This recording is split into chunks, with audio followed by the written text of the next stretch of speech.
Welcome back to the Sunday Pulse, where we showed pretty much a lot of creativity, more than at least the last two seasons of Family Guy and Simpsons combined. Guys, we had a really good first two rounds here at the Sunday Pulse, where we talked about news headlines, and we also showed some creativity imagining different scenarios where we blanked our lives. Actually, I don't really like the way that sounded. But this third one we're going to do, I really like the sound of it a lot. We're taking a stand where we are going to ask hard questions and give truthful answers. Hashtag no filter. Our main topic this time, though, is not going to be like a bunch of questions, because I know last time we did a few of them. We did female pro gamers in StarCraft 2. We also did streaming against tournaments. Should personal streams kind of be blacked out in terms of tournaments at the same time? This time we're going to be talking about WCS, the format, the players, which is a very controversial topic, considering that there's been a lot of rumors. But let's give it a little bit of background first. On April 3rd, Blizzard officially announced their sequel to last year's WCS Championship Series. For 2013, there will be 3 primary WCS leagues competing for a $1.6 billion prize pool. A global player ranking will be tallying points all year long, culminating to a top 16 playoffs at BlizzCon later this year. The leagues involved are the OSL and GSL in Korea, MLG in North America, and ESL in Europe. There are 3 parts to each league: the Premier Division, where the top players are competing for the most prize money, the Challenger Division, that functions similar to GSL Up and Downs, and the Qualifier Division, which is seed into the Challenger. Each region will have a continental finals at one of these tournaments prior to the BlizzCon finals. And no further information has been released pertaining to other Premier Leagues such as DreamHack and NASL. Now, guys, we're going to be talking about format first, and we'll talk about player implications in just a sec. Who are the big winners and losers from this entire announcement, and how much can this help or harm other tournaments involved, even primarily the NASL? We'll begin things with you, Kev. I mean, that's a big question already, which has so many different answers. The big winners and big losers, if you talk about organizations, obviously the guys who are involved, that's awesome for them. It can possibly be good for us, it can possibly be good for DreamHack. Then again, for DreamHack, it might not even be the end of the world, because if they would have been part of WCS, for instance, the Koreans who once play in GSL will never be able to go to a DreamHack. Right now, because it's not really part of WCS, as far as I know, even if you play in GSL Code S, which is basically WCS Korea or Code A, you can still travel to a DreamHack, for instance, where they can go to an IEM. So it might not actually be all that bad, but overall it's never good to be excluded. If you take a look at the player point of view, I'm actually not really sure. I think it's safe to say that the big losers, with the way that it looks right now, are those are obviously the South American region. Last year they had a couple of nice WCS results. Events, for instance, Killer won a lot of money winning Chile and then South America. Brazil has no WCS anymore. Southeast Asia is obviously a big loser, as they don't have their continental championships anymore. But above all, I also feel that right now, with the way that everything changed, North American players are going to be losers as well, because without a shadow of a doubt, we're going to see a lot of Koreans play in the NA or even move to North America. Ben, what do you think? 1 minute. Well, I'm gonna stay away from the organizer discussion for this exact part of the question. In terms of big winners and big losers on a player standpoint, I think it's pretty straightforward. The biggest winners of all are the Korean players that have the means to travel. The guys like MC, who have hundreds of thousands of dollars of winnings, a team that support him. He can go to whatever region he wants, and he can play, and he can damn near win it, almost undisputedly. Guys like Polt also clearly benefit, as the Koreans have been, saying on Twitter and stuff. The big losers are also the Koreans, but this time we're talking about the Koreans who don't have the means to travel. Those really strong Korean players that don't have a team that's going to send them around the world, or those Korean players who aren't going to win Code S but who are already locked into Code S. Yeah. These are the guys that kind of get screwed by the whole deal, because now they're locked into a tournament that they're probably not going to win, and they can't go anywhere else to make money. So Korea wins and loses here. Okay, well, Korea, we can see that there's benefits, pros and cons for that. But let's even talk about the question that Kev kind of also addressed too. In what ways do you think this format can benefit some tournaments? Do you agree with what Artosis was saying, that this actually can help DreamHack a lot, because now Koreans can go to DreamHack without having to worry about WCS conflicts? But does it hurt them at the same time more than it helps them in this scenario? DreamHack isn't hurt by this, except perhaps in the egos, right? We don't know what went on behind the scenes, what was said. We don't know the real implications here. But the fact is, DreamHack stands alone. It's a fantastic event that is going to happen with or without esports, right? DreamHack doesn't need StarCraft. Nope. It is a massive thing that Robert Olin and his team have built to great success, and they're going to be just fine with or without Blizzard support, with or without esports support, with or without StarCraft 2. Does NASL kind of get kicked in the nuts a little bit? I guess. I mean, it certainly hurts my feelings that I'm not going to be casting any WCS stuff. Like, that really sucks. Like, I love casting StarCraft, and we used to work at ESL. I am definitely very jealous of Caleris, who has our old job and who's going to be casting all these European events. Like, real talk, I am so jelly because traveling around the world, casting the best players in the world, and interacting with everybody and getting to do all that is one of the most fun things. Best job anybody could ever have. So I guess the big losers are me and Kev. Pretty much. All right, well, I'm really glad you brought up MC, Ben, because MC has publicly denounced the WCS format, claiming, quote, "No matter how I look at it, I can only see WCS as having disadvantageous conditions for Korean players. Players who are in the qualifiers, aka the old Code B, cannot compete in WCS Korea at all." And Wax Angel translated it. He said MC means the Code S in top 32 division. According to Wax Angel and Total Biscuit and other sources directly related to Korean players, now they are unmotivated to compete for a spot in GSL and WCS Korea, which is equivalent to WCS NA or EU. Before, GSL would have more prize money and prestige, but now that you can play in any region, why not get the opportunity to play in a weaker competition as well as travel to an international event? Thus, Koreans are concluding that by sticking in Korea, they have less events and money to play for. Therefore, a mass Korean exodus is inevitable. Do you agree with this assessment that this is what's going to happen inevitably, especially with Code B Koreans? And if so, how will the other scenes be able to handle it? Let's start off with you, Kev. Yeah, I think that MC is definitely onto something, man. Like, I think if I was MMA right now, I would suddenly not be all that worried anymore about not being part of GSL Code A or Code S. It's like, instead of having to go to 3 qualifiers, I can perhaps go to Europe and just start from scratch, and I'm going to have much easier competition. So I definitely think that MC is onto something, and I definitely do think it sucks a lot for guys who are in Code A right now, who basically have no choice anymore. I do understand there have to be some rules, and Blizzard has to start somewhere. So I think it's inevitable that somewhere, somewhen, some people are going to get screwed over, at least for now. In the long run, this is probably going to be very good, but I think MC is definitely onto something, and in the first season there are definitely going to be some clear losers, and it is very likely that quite some Koreans, like Ben said, who have the opportunity to move somewhere, will move somewhere, because yes, they won't be the only one doing it, but hey, having to go up against, like, think about all those pro league guys who will stay in Korea. You want to go up to those guys, or you want to duke it out with 5 other Koreans who are in foreign teams? I know what I would do. Those pro league guys aren't going anywhere. Their commitment is to the pro league and to KESPA. They're not moving to the United States. Never, ever. There's not going to be a mass exodus of Korean players. Like we kind of already established, you have to have the means to do it. So all these Code B guys aren't just going to move all around the world and just disperse like when you squish a big spider and the babies run everywhere. That's not going to happen. But some foreign teams are going to pick up some talented Koreans. That'll happen. Some guys with money will move. That'll happen. But in general, it's just a lot of guys are sort of stuck there in Korea. So it'll be the same thing it's always been. The cream's going to stay at the top, and a lot of people are going to try to cut it, and some people are going to retire, and that's just how it is. Well, that's the natural cycle of the ecosystem. But I want to also ask, is it fair, though, that Blizzard is allowing players to play cross-region, even if that's not their state of residency? Ben, throw something back to you. That's a difficult question. Is it fair? I've been a long-time advocate for region-locked competition. I don't like using the word fair because it's a very loaded word. Okay. But let me rephrase the question then. Oh, sure. Okay, if you would like to rephrase the question, Dan. Doesn't encouraging Koreans to leave Korea in order to have an easier competition, isn't that against the very purpose of WCS?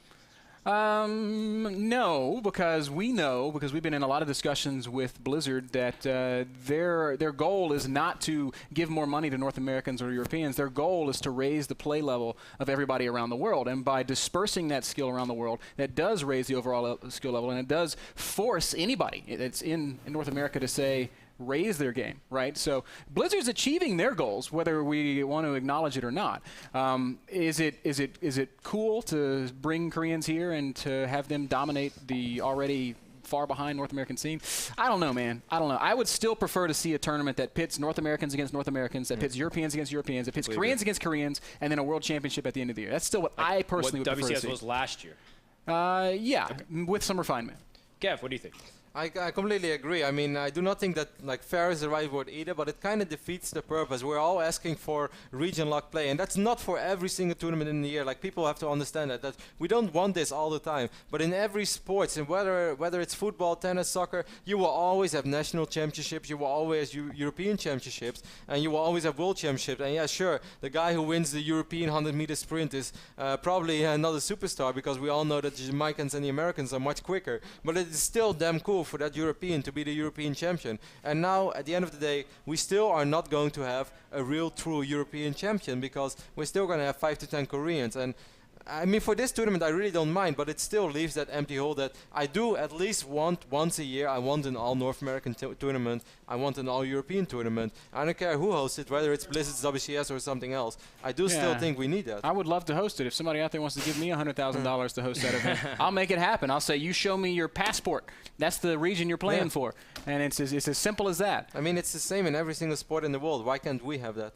And it's not for every tournament. Like, I love international competition. I love seeing the Koreans against the rest. And I do not think that this WCS is a bad idea, not at all. But I still do want, I mean, everybody pretty much agreed that WCS Europe last year was one of the, if not the tournament of the year. Tournament. Absolutely. The tournament to watch. And it was super fun. So why should we completely eliminate it in 2013? Well, then I want to also ask, why does should Blizzard reach out to these other regions then? Because you mentioned it earlier, Kev, that SEA and the South Americans don't get an actual league to play for. They have to play in other regions. South Americans to play in NA, and obviously Asia, Taiwan, Sen has to play against the Koreans. That's incredibly difficult.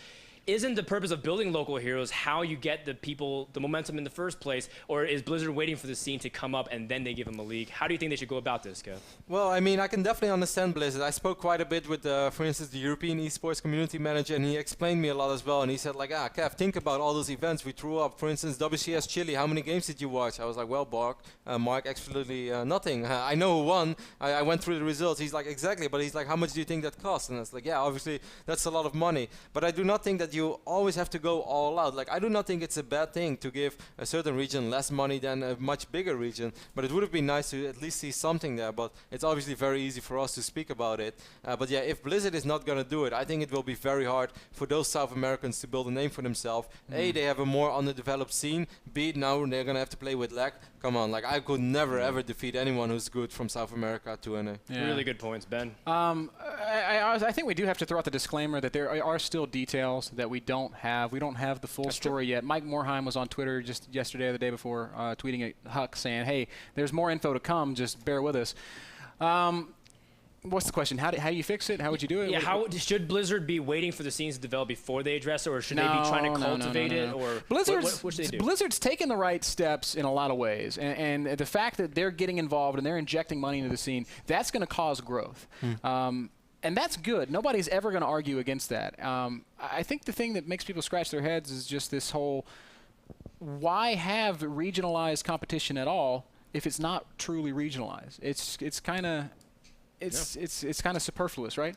I think it's all working towards that main goal that in 2-3 years we have a much more controlled tournament environment, because by then it won't just be like the tournaments that we have right now that are in, but by then probably pretty much everything is in, because at the end of the day, if you want to host a tournament, you still need a license. So I guess step by step Blizzard is working towards a much more controlled tournament environment, which is really good, but also shows that in the first year obviously it's going to be really hard to realize and we also know, guys, and this is something that I don't know if they came out and they said in the press release, but we know again, because we talk to Blizzard regularly, this is not a one-year plan. This is next year and the year after that. I think their goal is have something perfect by 2015. So they're not talking about let's get it right now. They're talking about let's get it right eventually. And Blizzard has always taken this approach. So nothing happens quickly with Blizzard. So the first WCS was a lot of fun. The second WCS is going to be a lot of fun. It's going to be incredibly high-level games, and it'll still be the most watched tournament in the world. And the next WCS is going to continue to be a lot of fun, and everyone is going to build on its predecessor. So it's going to get to where we want it to be, and we can rant and rave and complain all we want. But the ball is rolling in a way that in the end, I do think it will be for the betterment of the entire scene. I totally agree. I think in the end of the day, it's going to be awesome, man. But as you guys said as well, it's not a one-year project. This is too big. The way that, or the direction that Blizzard is heading to is not something that you can possibly realize in 1 year, because you shouldn't forget that all these tournaments have plans already as well. Blizzard can't just suddenly say, hey, you know what, from today on, we're going to do it like this, because we all know that you don't plan things unless you're Ben. Ben plans everything last moment, but most people plan things way in advance. I'm just teasing you, Ben. It's a small joke. I was just a joke. For you guys who don't know, Ben is always like, yeah, we can do that, we can do that. And then, like, when the day comes, Ben is still like, oh, yeah, we were going to do that tomorrow, right? Like, should probably book something. I was like, yeah. No, but obviously it makes sense that Blizzard can do everything at once, because so many big organizers or tournaments have already made plans for 8 months ahead or even 12 months ahead, rented out venues and stuff. So I got you. I think we've hit the nail on the head, and we've taken our jabs at Ben. Last closing statement is rank the regions. You're going to predict. Rank the regions in terms of strength between the 3 leagues of Korea, NA, and EU. We'll start out with you, Ben. Right now, or where do you 3 months from now? Where do you think the WCS region strength will be after everyone's done mind gaming each other of like, I think I'm going to go to this region, and it's like, no, because I know MC is going to be going here, I'm going to go there. I don't think we're going to see that much change. I know Kev's answer is going to be different from mine. Right now it's Korea over Europe over North America. I think it's still going to be Korea over Europe over North America, and I don't really see that changing much. So there's my answer. Cool. Kev? No, I disagree, because I think because you don't even have to live there to play in it. Like, as a Korean, you can actually stay in Korea, as far as I know, and still play in the North American WCS. As long as you say, like, hey, I'm not going to play in Code A, I'm not going to play in Code S, WCS NA is what it's all about, you can still live in Korea. And I think there are going to be quite some Koreans who are just going to be, you know what, I am going to be that guy, I'm just going to play from Korea to NA. Yes, I will have latency issues, but Harder to Swarm made the game already harder than Wings of Liberty. I think those guys are good enough to maybe not dominate, but at least finish among the top players in North America. And I actually think a lot of Korean players will stay in Korea, but then can choose, can I play online on Europe or NA? So I think a lot of them will choose North America. So I think the strongest will still be Korea, without a doubt, because of all the guys who are in Code S, Code A, and of course the Pro League guys as well. When they start joining in, like, oh my god. But I think second hardest will actually be North America, because of all the Koreans that are going to play there. And last but not least, I think Europe will also be extremely strong, don't get me wrong, but I think it's going to be slightly easier. I just want to chime in and say the reason that I think Europe is going to continue to be better than North America is not because of some inherent existing skill level or because of some Korean saturation. It's because of the esports culture in Europe. We're already seeing, if you look at ESL and you look at Riot and you look at MOBA, you see this sort of collective group of people all moving to Cologne, where the ESL studios are, training together, working together, growing together. That's going to happen with StarCraft 2 as well. ESL is also doing the WCS stuff there. There's already a lot of pro gamers in Germany that are all very strong, and Europe is much smaller than North America, so it facilitates that sort of training and that kind of growth much better than North America does. Maybe if we all the North Americans decide to get together in Southern California, we can see that change, but that's not going to happen anytime soon. You know, the coolest thing ever, guys, would be if, like, all the Koreans... Make it short, Kev. Very short. If all the Koreans play on either Europe or NA, and we have SAS against Naniwa in WCS Korea final. That'd be cool. That'd be all awesome. the Koreans leave, it's just the Europeans. That would be awesome. Fans can expect weekday 8 to 10 week broadcast similar to Riot's LCS and the 4 seasons of NASL. In addition, free HD streams will be mandatory for each partner league. Some leagues, like the GSL, will offer even higher quality. For all information regarding this format, as well as the tournament, head on over to battle.net/ST2 for all information, or if you want some lulls regarding balanced discussion on the general forums. We're done with our first 3 rounds. The last thing that remains is trivia. It's going to be Frodan's final. We're going to do trivia right after this. Don't go anywhere. This is the Sunday Pulse. We'll be right back. That was terrible.